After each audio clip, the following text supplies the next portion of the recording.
ஆன்மீக நண்பர்கள் அனைவருக்கும் என்னுடைய அன்பான வணக்கங்கள். தை மாத ராசி பலன். தை பிறந்தால் வழி பிறக்கும் என்பது புகழ்பெற்ற பழமொழியாகும். இந்த பழமொழிக்கேற்ப தை மாதம் பிறக்கும் போது சில ராசிக்காரர்களுக்கு அதிர்ஷ்டம் கொட்டப் போகிறது. உழவு தொழிலுக்கு மரியாதை செலுத்தும் உழவர் திருநாள் தை மாதத்தின் முதல் நாள்.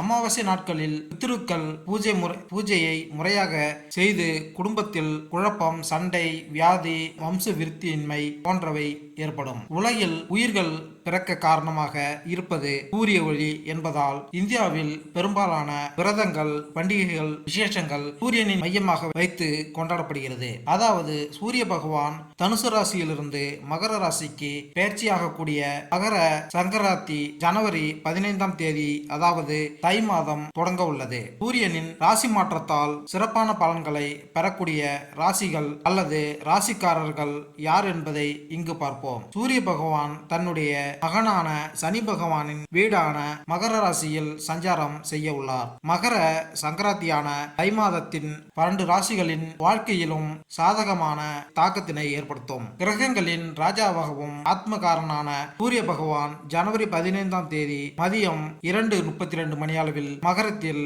பயிற்சிக்கு இடம்பெயர உள்ளார். அடுத்து எந்தெந்த ராசிக்காரர்களுக்கு அதிர்ஷ்டம் கிடைக்கும் என்பதை தெரிந்து கொள்வோம் வாருங்கள். தை பிறந்தால் வழிபிறக்கும் என்று கூறுவார்கள். இந்த நிலையில் தமிழர் திருநாளாம் பொங்கல் பண்டிகையை முன்னிட்டு 12 ராசிகளுக்கான பலன்களை இங்கு பார்ப்போம்.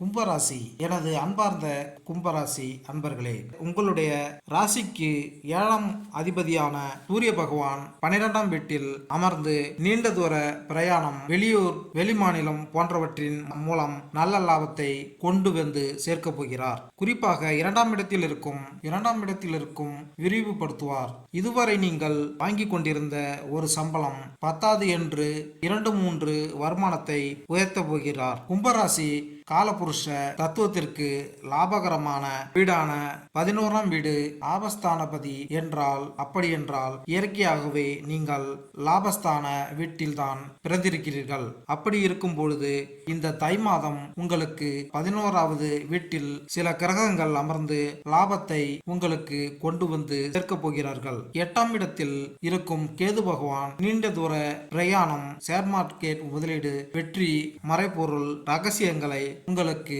வெளிப்படுத்தி காட்டப் போகிறார்கள். புதிய வாய்ப்புகள் இல்லம் தேடி வரப்போகிறது. கும்பராசிக்கு 3ஆம் இடமான வெற்றி ஸ்தானத்தில் குரு பகவான் அமர்ந்து 7ஆம் வீட்டை பார்த்து நீண்ட நாட்களாக திருமணம் தடைப்பட்டு போன உங்களுக்கு திருமண வெற்றி இல்லம் தேடி வரப்போகிறது. குழந்தை பேரு, வீடு, மனை, வாகனம் யோகம் போன்றவைகள் சிறப்பாக அமைய போகிறது. அனைத்தும் நல்லதாகவே முடியட்டும். மேலும் இந்த வீடியோ உங்களுக்கு பிடித்திருந்தால் லைக் பண்ணுங்க, கமெண்ட் பண்ணுங்க, மறக்காம சப்ஸ்கிரைப் பண்ணுங்க. நன்றி, வணக்கம்.